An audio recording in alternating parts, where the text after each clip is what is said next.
अस्सलाम वालेकुम स्टूडेंट्स, कैसे हैं आप सब लोग। उम्मीद है अल्लाह के करम से इंशाल्लाह ठीक ठाक होंगे।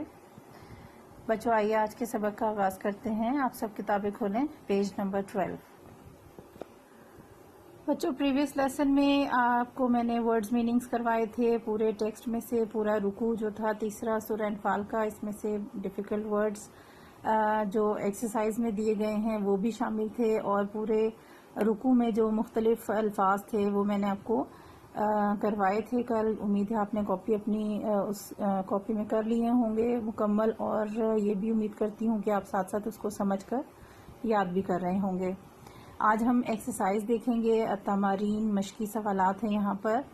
अस्सवालुल अव्वल, पहला सवाल है शर दवाब बी से क्या मुराद है। टेक्स्ट में बहुत तफसील के साथ मैंने आपको बताया था कि शर दवाबी का मीनिंग भी आपको मैंने कल करवाया है, और इसका मफहूम भी आप यहाँ पर बताएंगे कि ये इसका मीनिंग क्या है और दर हकीकत इसका मफहूम क्या है, इससे क्या मुराद लिया गया है।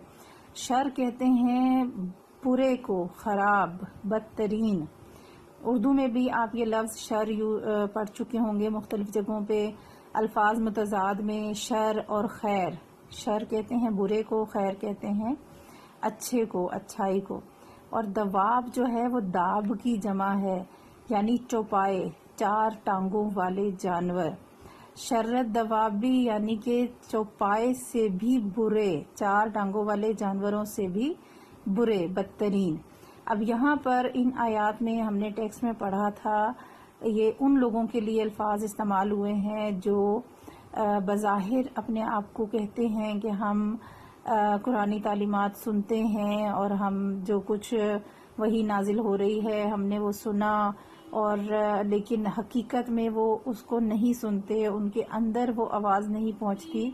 हकीकत में वो मुनाफिक हैं, और सही मानों में जो समझना, दीन पर अमल करना है, वो बिल्कुल उनके अंदर जो है वो ये सलाहियत नहीं है। तो यहाँ उन लोगों को चौपायों से भी यानी जानवरों से भी बदतर कहा गया है। जैसे कि जानवर जो है उनके अंदर ज़ाहिरन तो सुनने की सलाहियत होती है, ज़ाहिरन तो उनके कान होते हैं, ज़ाहिरन उनका मुंह भी है, ज़बान भी है, लेकिन ना वो बोल सकते हैं ना सुन सकते हैं, लेकिन वो जानवर हैं।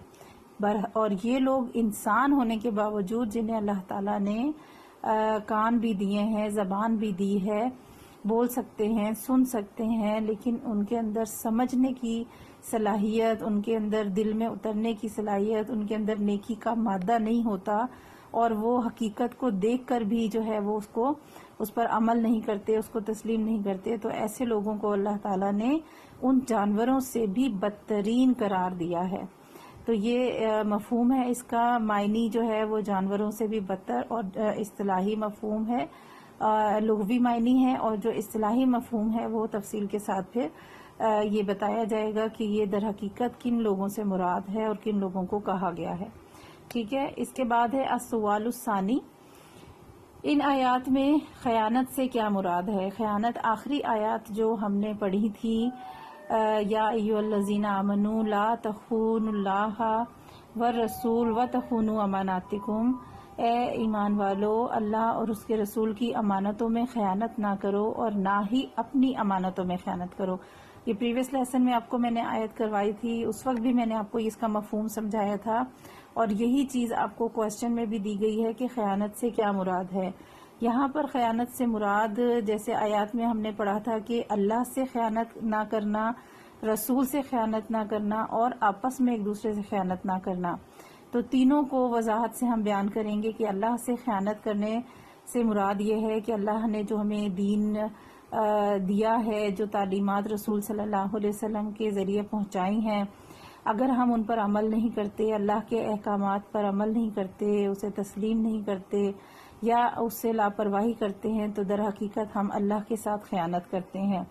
इसी तरह रसूल सल्लल्लाहु अलैहि वसल्लम ने जो अपनी पूरी ज़िंदगी वक्फ की, तालीम और लोगों की इस्लाह के लिए, लोगों तक दीन की तालीम पहुंचाने के लिए जो भी अल्लाह की तरफ से अहकामात आए, हुज़ूर सल्लल्लाहु अलैहि वसल्लम ने मुसलमानों तक, मोमिनों तक पहुंचाए और उनको सीधे रास्ते की हिदायत की। अगर हम रसूल सल्लल्लाहु अलैहि वसल्लम کی جو تعلیمات ہیں ان کو تسلیم نہیں کرتے، ان پر عمل نہیں کرتے، آپ صلی اللہ علیہ وسلم کی اطاعت نہیں کرتے، تو ہم رسول کے ساتھ خیانت کرتے ہیں۔ اسی طرح آپس میں ایک دوسرے سے خیانت سے مراد یہ ہے کہ جب ہم ایک دوسرے کی امانتیں اگر چیزوں کی شکل میں ہیں تو ان کو اگر صحیح طرح انہیں واپس نہیں کرتے، یا اس کے علاوہ اگر ہمارے پاس ایک دوسرے کے راز ہیں یا کسی کا عیب ہمیں معلوم ہے یا کسی کی بارے میں کوئی معلومات ہے اور ہم اس کو دوسروں تک پہنچا دیتے ہیں تو ہم ایک دوسرے انسان کے ساتھ بھی خیانت کرتے ہیں۔ تو یہاں احکامات دیے گئے ہیں کہ اللہ، اس کے رسول اور آپس میں ایک دوسرے کے ساتھ بھی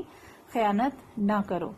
ٹھیک ہے، یہ 2 کوسچنز ہیں، ان کے نوٹس میں آپ کو سینڈ کروں گی، پکچرز آپ نے اسے دیکھ کر اپنی کاپی کو کمپلیٹ کرنا ہے، لیکن آپ ان کے آنسر خود سے بھی کر سکتے ہیں اگر آپ نے لیسن پراپرلی اٹینڈ کیے ہیں، ان کو توجہ سے پڑھا ہے، اور جس طرح سے میں نے بھی آپ کو بتایا ہے تو بالکل اسی طریقے سے یہ آنسرز لکھے جائیں گے۔ پھر بھی میں آپ کو ان کے نوٹس آپ کو سینڈ کروں گی، تو آپ نے اپنا اس کو کمپلیٹ کرنا ہے۔ ٹھیک ہے، سوال الثالث یعنی کہ تیسرا سوال جو ہے وہ مفہوم سے ریلیٹڈ ہے، یہ میں انشاءاللہ آپ کو نیکسٹ لیسن میں کرواؤں گی۔